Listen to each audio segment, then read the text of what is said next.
Case file, the Dust Walkers, or should I say, Light Walkers. Entry 12. Observer 15989666920. Location, the industrial sector and the Great Pyre. Subject, the party. Target Alpha, Helen. Target Echo, Athinganos. Day 5. Afternoon. The smog. They turned their backs on the shroud. Smart. You can't fight a cloud with a sword. They moved toward the industrial sector. The air changed here. Less rot, more rust. The Iron Brotherhood claimed this territory. But claim is a strong word. It looked more like they were trying to hold on to a bucking horse. Passing through a checkpoint, they called themselves the Light Walkers. Fitting, carrying that blue flame around like that.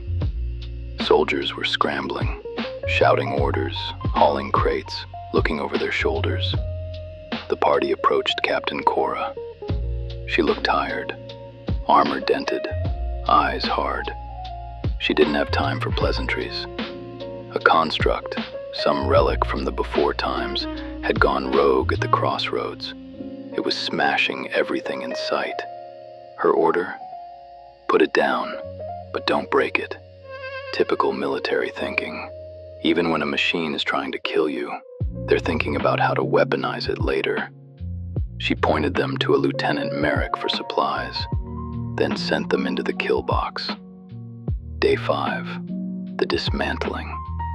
I found a perch on a rusted gantry overlooking the crossroads.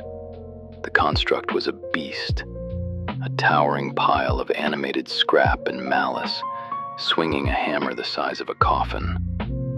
Against a normal squad, this would be a meat grinder. But this group isn't normal anymore. The fight was embarrassing. For the construct, I watched them work.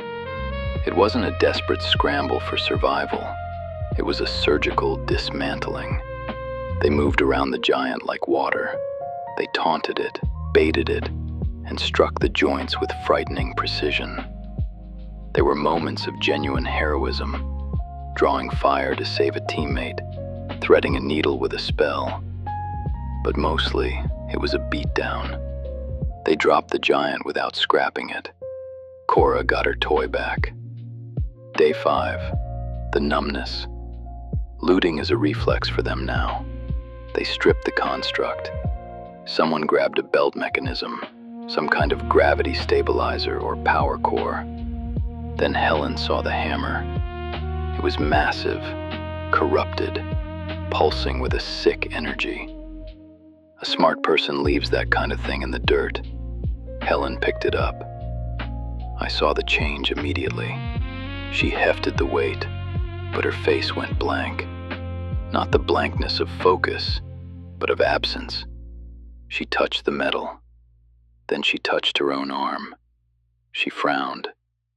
Note: Target Alpha has suffered sensory loss. Thermal feedback is gone. That's a dangerous defect. In the scorch, the sun kills you before you know you're thirsty. In the dark, the frost takes your fingers before you feel the bite.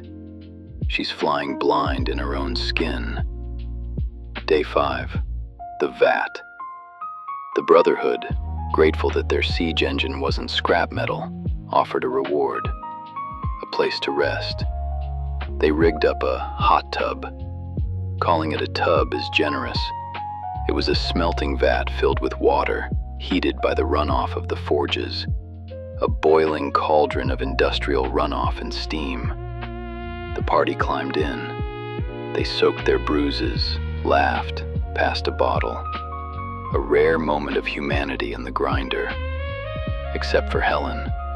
She sat in the scalding water, steam rising off her skin, and didn't even flinch. She looked at the others relaxing, feeling the heat seep into their bones, and she just stared at the water. She's physically there, but she's drifting further away from the human experience with every artifact she touches. Day 5. the beacon. They didn't stay in the water long. They had questions about the skyline. Dominating the sector was a massive, unlit structure. A pyre. A tower of cold iron waiting for a spark. They climbed it. Or rather, Helen did. She took to the air, wings beating against the smog, carrying the sensor, the one fueled by the calcified soul of the dead guard. She reached the top. She tipped the sensor. Whoosh. It wasn't a flicker. It was an explosion of light. Ghost flame erupted from the brazier, a roaring column of pale blue fire that pierced the gloom. The effect was instant. The light washed over the district, pushing back the shadows, revealing the true scale of the ruin. It was beautiful. It was terrifying. They just lit a lighthouse in the middle of the ocean. Now, everything swimming in the dark knows exactly where dinner is served. Day 5, evening, the mobile torch. They came down from the tower with a plan. They want to know what these pyres are. They're heading back to the Ashen College to consult the books.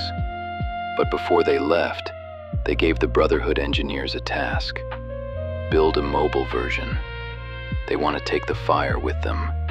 They want to drive a tank of holy fire into the shroud. Ambitious. Suicidal. I packed my kit.